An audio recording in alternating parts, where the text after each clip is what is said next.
Great. How's that? Okay. Can you guys hear us? Yes. Okay. Hi, Kyle. How you doing, dude? Hey, Gerald. All right. All right. There we go. Excellent. Excellent. Well, let's get started. We'll fiddle around with webcams and all that stuff as we go. I'm Garrett Chin, and I'm the director of the Doctor of Ministry program that MoMA is planning to start. We're in the process of getting our accreditation and going through all the approval and whatnot. So that's something we're doing. I'm here with Rick McKinley. I think a fair amount of you know who he is. Pastor's over at Imago Dei and is also a faculty member here. So we'll just ask some questions about, well, I'll ask questions of Rick and he'll share about what he has planned for his track. So why don't we just get started with this. Rick, tell us about your track, your program. That's great. Well, the DMin that I'm leading is a track on missional leadership, where basically you'll spend 3 years, I think, reading more on mission, thinking more on mission, writing more on mission than most pastors and church leaders will ever do. And so as we do that, my hope in terms of the ultimate outcome is that you'll end up with a church on mission. You'll end up with a theology of the gospel, a philosophy of ministry, and an actual leadership structure that will mobilize your people to be the sent people of God. That could be in a church context. The vast majority will probably be pastors. But it doesn't have to be. It could be in another type of missional context, be that a religious institution or a nonprofit. And so, in an overview, that's what it is. Okay. Yeah. Okay. Okay. You're talking about people in a nonprofit or even in the church. What would you envision maybe the students being like? I mean, what would their background be? Why would they try to move in this particular direction? Why would they take the track? Yeah, that's a great question. I think for the most part, they're people who are leading other people. They have a significant leadership responsibility in a given context. And they're people who are wanting, who have a passion to see the people of God on mission, but perhaps are wanting to go much, much deeper into the cultural aspects that they're understanding, learning to think missiologically versus pragmatically, people who are wanting to create a philosophy of ministry that is both transferable to the people they work with and also knowing how to equip them to fulfill that.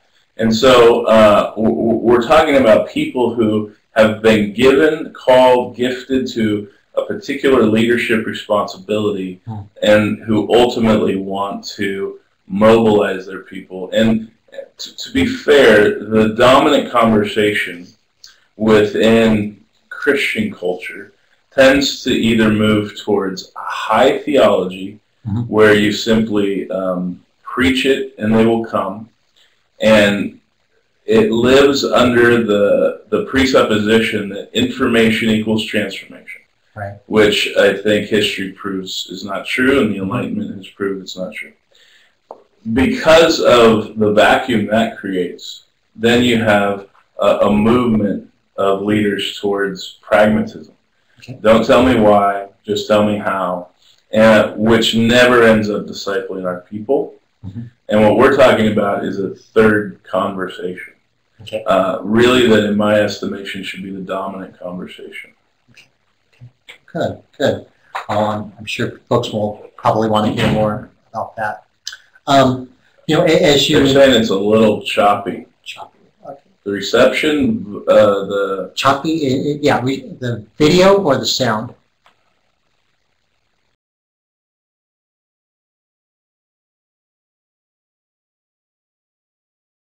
Better now, the sound. Okay. Okay. Okay. Clear feed. My feed is good. Okay. Good. Good. We'll keep going. Let us know. Yeah, it's being overseas. It's making it hard. Okay. Just a quick setting. Sure. Sure. You know how to do it? It seems like half the people are doing it's great. Yeah. Our technical He's rescuers in here. Argentina. Yeah, Jordan. Is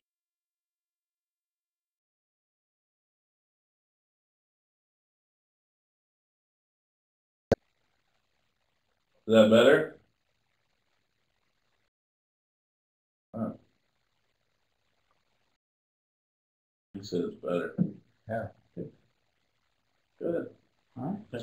All right. Well, Jeff, thanks for missing out on the good weather for our time here. So going back to what you were describing, how do you see the tracks, the specific courses that you'll have for your track? How do you see that building into what you're describing, what you're trying to offer? Well, they build on each other in different orders, spending time looking at both a theology of a sent gospel, a holistic gospel, and ecclesiology. I think much of the reason between these two dominant narratives, preach it and they will come, or a pragmatism of just show me how, is ultimately because we lack an ecclesiology. And so as a leader to have the conviction of that ecclesiology. And then the final one is obviously the engagement with culture. And we're looking at your particular context. So as much as we want to talk about dominant cultural issues, we are primarily looking at how do we become exegetes of our neighborhood, of our context. What are the questions we need to look for? What are the windows of redemption that we can find in our given context? But also, where are those places of opposition? How do you address those? And so those three elements of gospel church culture sort of create the triad that Newbegin's Gauntlet is based on. But we'll be working around that a couple different times in a couple different ways. Okay. Well, good. As you teach these classes, I mean, you're a pretty busy guy. Are you going to do it all yourself? No. Well. No, I mean I'm obviously the faculty mentor, and so I'll be bringing in guest speakers that we'll be working with, and they'll probably be with us if you figure a cohort track would be a week-long session, let's say. A seminar would be a week long. They would be in there for maybe 2.5, 3 days. And then we'd spend time both on the front and the back of that, sort of preparing for it. What are the questions we're looking to be answered here? And then really spending a lot of time on the back end of those lectures, talking about integration. What do we do with this now? So rather than just coming in and getting sort of a canned lecture from a traveling speaker who deals with DMins, we're looking at trying to take the bulk of their information, but spend a lot of our time together processing and integrating that for what we're ultimately trying to accomplish. And these people that you're going to be bringing in, what's their connection with you? I mean, how would that work? So some of them have been people who I've read and appreciated. Some of them are people that I've spent time with, Dave Kinnaman and Gabe Lyons, who are thinking and writing about some of the cultural things. George Hunsberger, who I've had the privilege of spending time with and learned a ton from in terms of the Gospel and Culture Network. And so there are people who have obviously influenced and shaped me and Imago and our thinking, but also who I think speak intelligibly to the much broader context. So part of it is going, who are the people, if I had my dream, that I'd want to expose leaders to, given availability and budget. I guess we can work on that.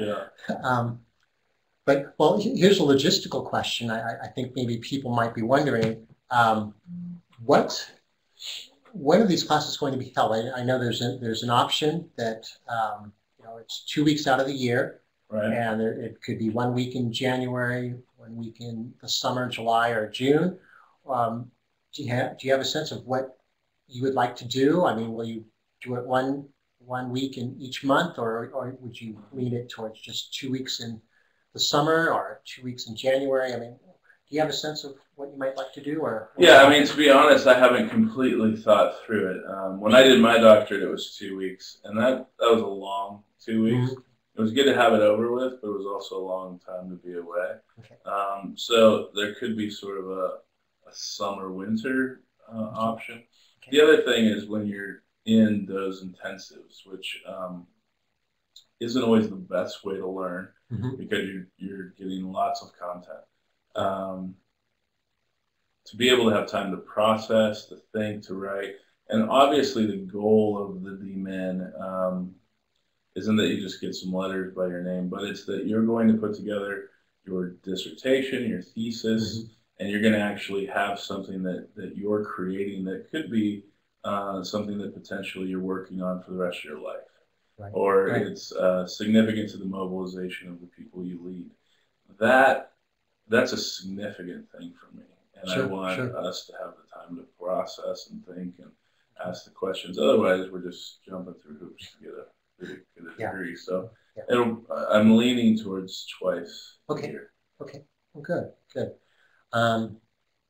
Boy, have you thought about where you would hold it? Would it be predominantly in Portland, or might you take the show on the road? Yeah.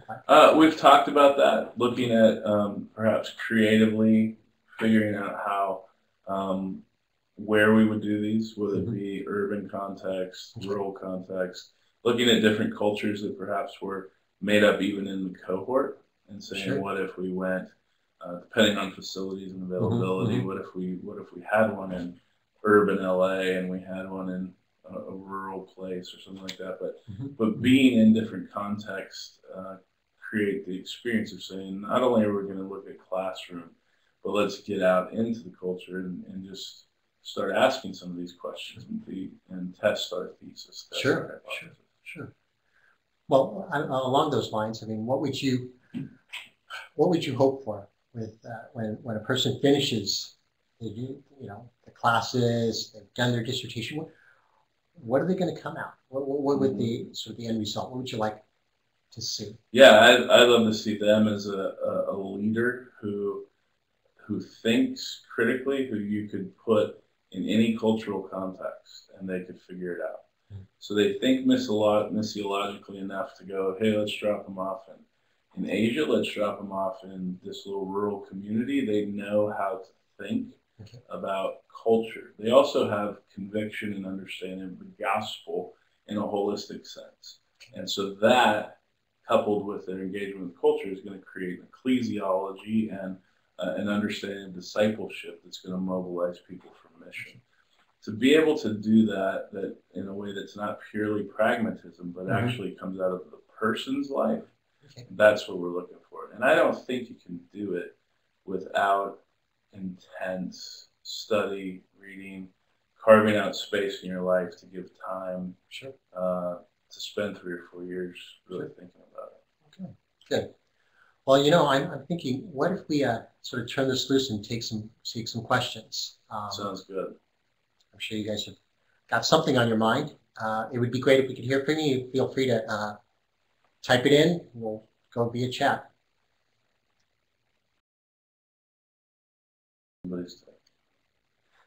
Start date. Good question.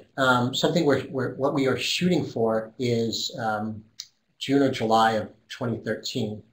It's contingent upon our getting ATS approval, and we heard from them a little bit. They have come back and asked for a little bit more information from us. So that's why it actually is pushed back by 6 months. Our hoped start date, but it's something that we're adjusting. Which means that essentially this time next year they could be preparing to go. Yep. Because prior to the first cohort, you would be doing quite a bit of reading and work before you show up. So. Yeah. How much does it cost? We're looking at potentially an guesstimate a year from now is $500 per credit hour. And so this doesn't adjust for inflation. Inflation, we were thinking maybe it would bump up 5%, maybe a year, but that's a guesstimate. So for 3 years. 3 years, it's say $500, 32 units, $16,000 total. So it's 3 years of classes and then your dissertation / final project. So do you pay for that last year, the dissertation? Well, you'll be paying that. You'll pay the dissertation, I believe, is 6 units, and that would be something you pay in probably in year 4. Okay. So 16, roughly 15, 16 spread out over 4 years. Yes, that's correct. So about $4,000 a year. Yep. How do you see this program differing from the George Fox Seminary Leadership and Global Perspectives DMin? This particular track, or are you talking about the track or the program as a whole? Track. I haven't gone fully into those 2 different DMins. I'm somewhat familiar with Lens DMin. So I don't know that I could answer it that well because I don't know exactly what they're targeting or what they're going after. So other than what I've shared already, because I don't know what they're doing, I can't really say. Do you know more of what they're doing? I don't entirely, no. Yeah. So it's pastor specific. It's it's missional leadership, looking at different theology, ecclesiology, and culture. But if that's what they're doing, then I'd have to kind of get into the guts of the program to be able to give you a comparison. I think the Global Perspectives track there is they have the courses in England, I believe. Let's see, and Lens alternates between his place up in Washington and at the Portland camp or the Newburgh campus. That's what I know in terms of location. Yeah, but in terms of content, I'm not entirely sure. One more time. So the 6 credits is part of the 32 credits, or is it 38? Yeah. Credits? Yes. It's the 6 credit hours are part of the 32 total credit hours. Couple more questions coming in. Okay. So the coursework pretty much all fits into ecclesiology mission. Yeah, for the most part. I mean, the coursework is you'll be reading and doing work prior to the course. You'll come to the seminar, and then you'll have a project each year that you're working on. The goal will be that project that you're working on fits the context of what you're doing. So you're not creating busy work for me or for any other instructor, but you're actually doing something that if you do it right and you have enough forethought, the first 2 projects could create the first 2 chapters of your thesis. Not everybody is that dialed in when they get here, and a lot of it changes, but you could do that. The projects, the writing will be integrative in terms of what you're actually leading. Looks like Gerald is asking, hey, is this for me? So he has a question before that. Yeah, I got my MA from Wheaton. I've been serving at FBC Houston in the missions office. He leads the mobilization ministry, and he's wondering if it's for him. Yeah, I mean, you would have to answer that yourself, obviously, but could you give me a more specific question? What is it? Because you're leading an office in, I don't know what FBC is, First Baptist Church. Is that, are you talking about a nonprofit or an actual? Oh, pastors for the most part. Okay. Yeah, I don't think we'll have 100% pastors. I know we've talked to a few other people, one who's in education, and some will be in nonprofit. I think if you're in a position to influence pastors and influence ministries, helping equip churches even to get on mission, then I think it would be a strategic investment for you. And I think, Jordan, you're joining us from Argentina, and obviously you're overseas. You're in the field. Right. Any other questions? And if you're wondering why we are, both Rick and I are looking up, it's because we're actually sitting across from one another using separate laptops. So we're trying to create a little interaction. Working as the Americas Director for Youth for Christ. Okay. So for you, Jordan, as you're working in that context, are you in a position where you're influencing leaders as well, and in terms of the church and overall structures there? Okay. Yeah, so hopefully this would be really helpful to you as well. What kind of educational preregs are you looking for? Well, as far as the prereqs go, there are some, if you don't have Master in Divinity, there is a 72-hour equivalency that you would need to have, and that's something that's dictated by ATS. Anybody who has an ATS accredited program has to have at least a 72-hour MDiv equivalency, which would need a master's degree plus perhaps additional classes. And so for us, what we would expect to see is having at least 72 hours, if not the MDiv. And if you want, you can contact me directly. There's a worksheet that we have that the registrar's office goes through that you can go through as you look at your transcript, and you can contact me for that. You can just email me. If you're needing to pick up the extra 12 units or whatever, you can do that while you're doing the DMin. So during those 4 years, as long as you pick them up during that 4-year time. Yeah. Gerald's asking about additional classes done where? Sure. Your additional classes can be taken wherever it's convenient for you.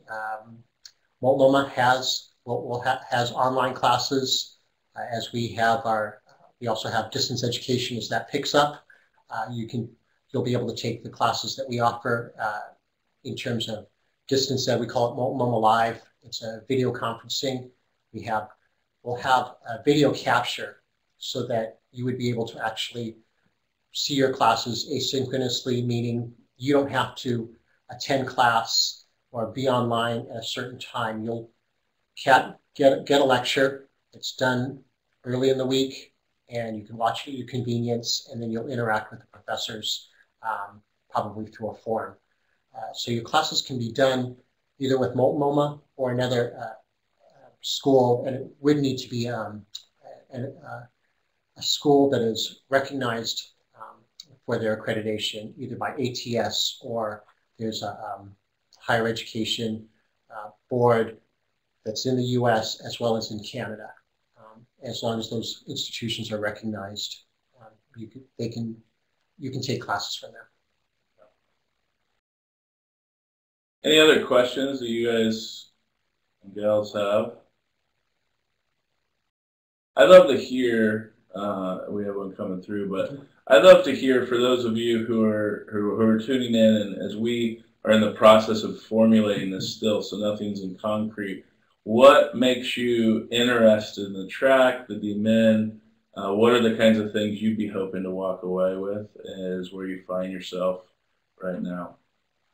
So think about that while I answer a couple other questions.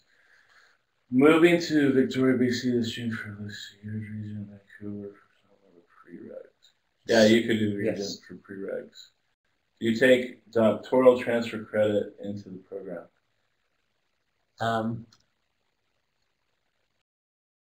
No.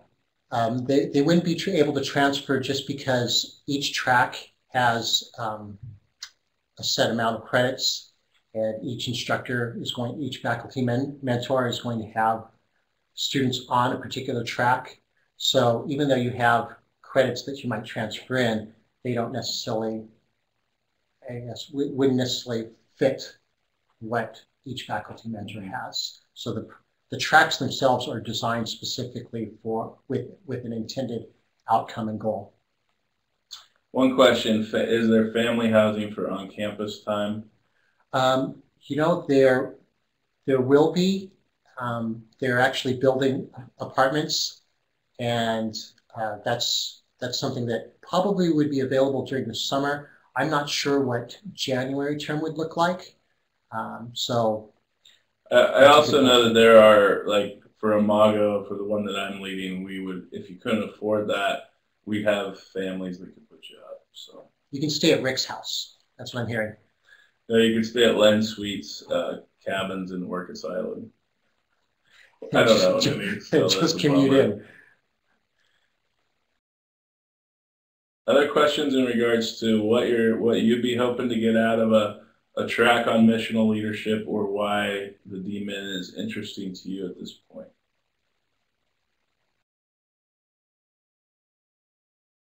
People are typing. Multiple people are typing. Multiple.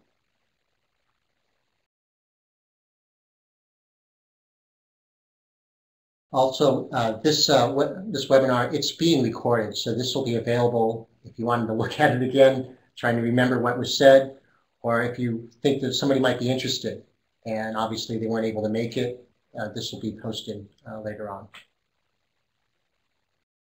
Person, people who've influenced you on this topic. Yeah. Good question. Yeah, so you can read those there, yeah. Obviously, right? Yep. The people that have influenced me most, thinking about it, obviously, Newbegin's been a huge influence in terms of his thinking, particularly during the modern, postmodern shift, and hearing how he saw culture, and how most of us in the West embrace modernity without asking if it was biblical. And so Newbegin's work, Gospel and Culture Network, I think they're spending a lot of time thinking very critically about this. Guter and Hunsberger and people in that nature. I've also just appreciated foreign missions thinkers, and being in Lausanne and understanding how people are currently thinking about these issues today in overseas context. I find a lot transfers into our life here. And then ultimately, it comes from a theology, not really understanding why there was this divide between holistic mission, the works of Christ and the gospel of Christ. Sort of, here's the gospel of Jesus, the good news of the kingdom, and the gospel about Jesus, what he did on the cross. And I always felt like theologically those were supposed to be held together.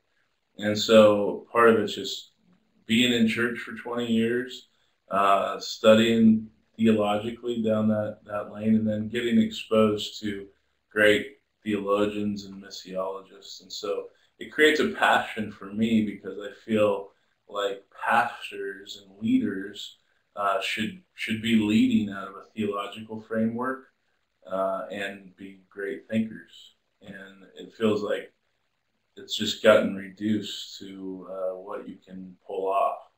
And that's not sustainable for the future. As soon as the context change, you need a new bag of tricks.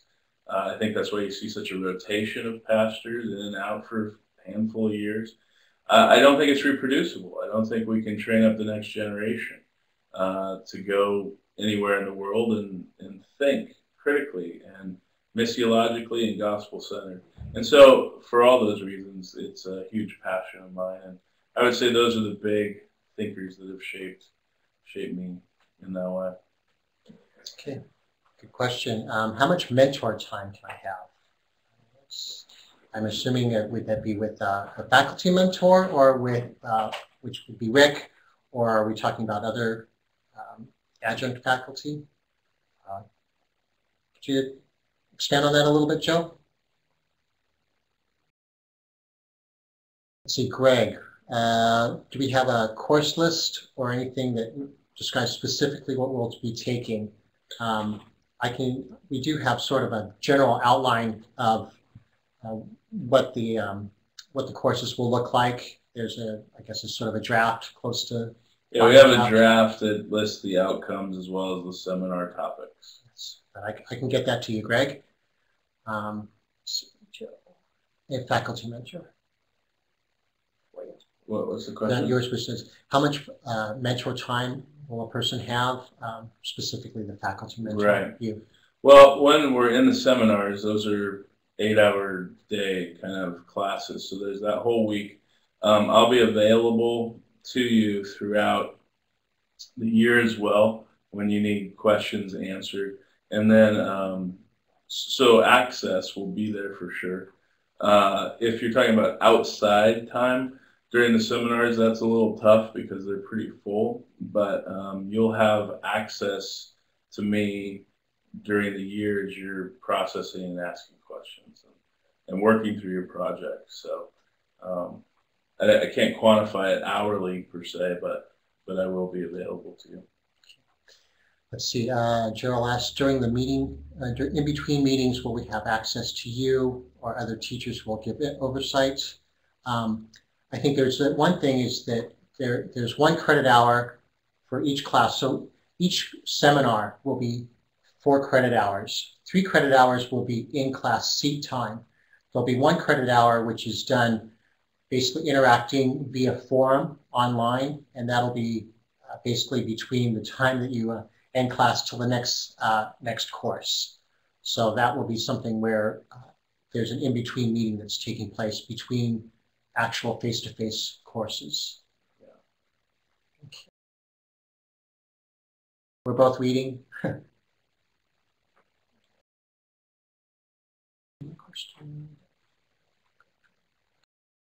Great. Cool. Thanks, Kyle. Tying together theology and missiology with bigger. That's what I'm creating. I serve currently in 32 nations. Need the cultural piece of 32 nations is significant. Any faculty mentoring. Yeah, so Joe, that piece will be there to kind of walk you through those processes in between the seminars. Answering your question, interested because recognizing I'm more over my skis in missional leadership necessarily in real life. Okay. And during abstract. Okay. Good. Good.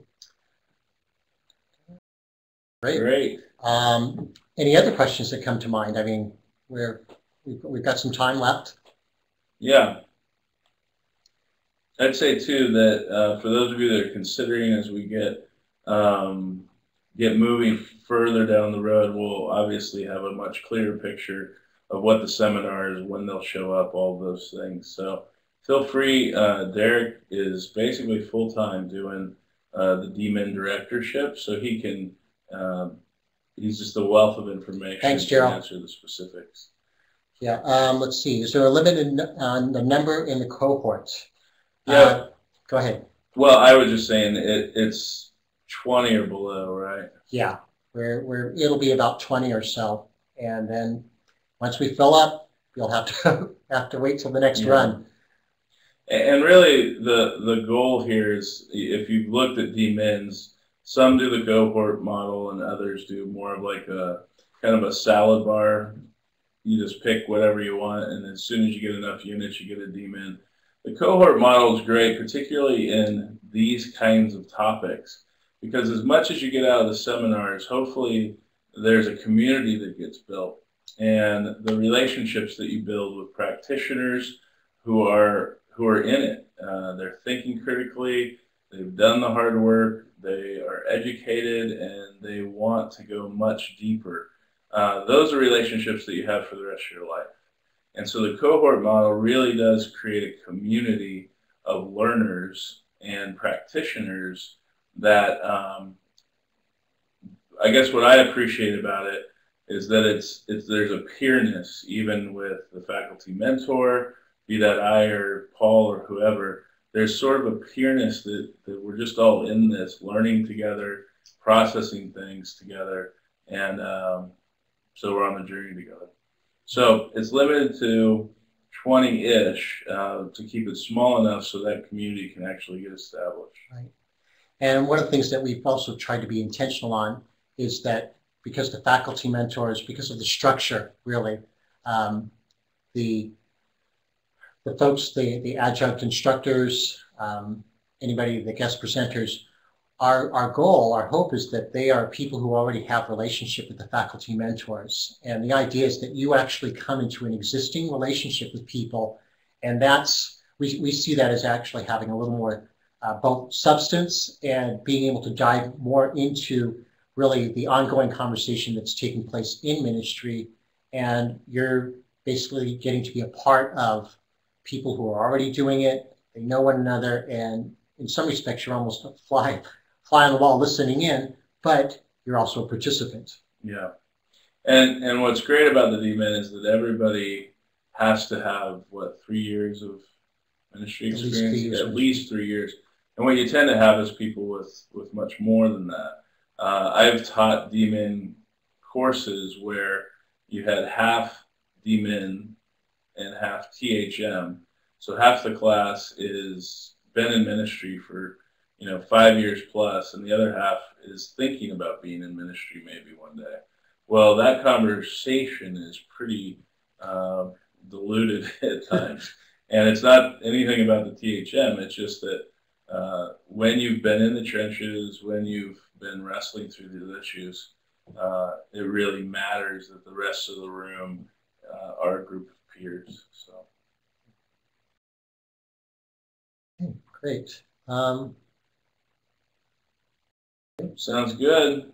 Okay. Well, thanks everybody for tuning in, and we will keep you posted. Definitely, we'll do that.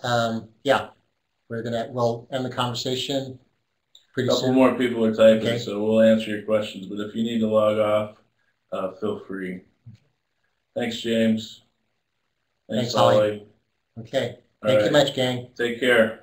Bye. I don't even know how to log off.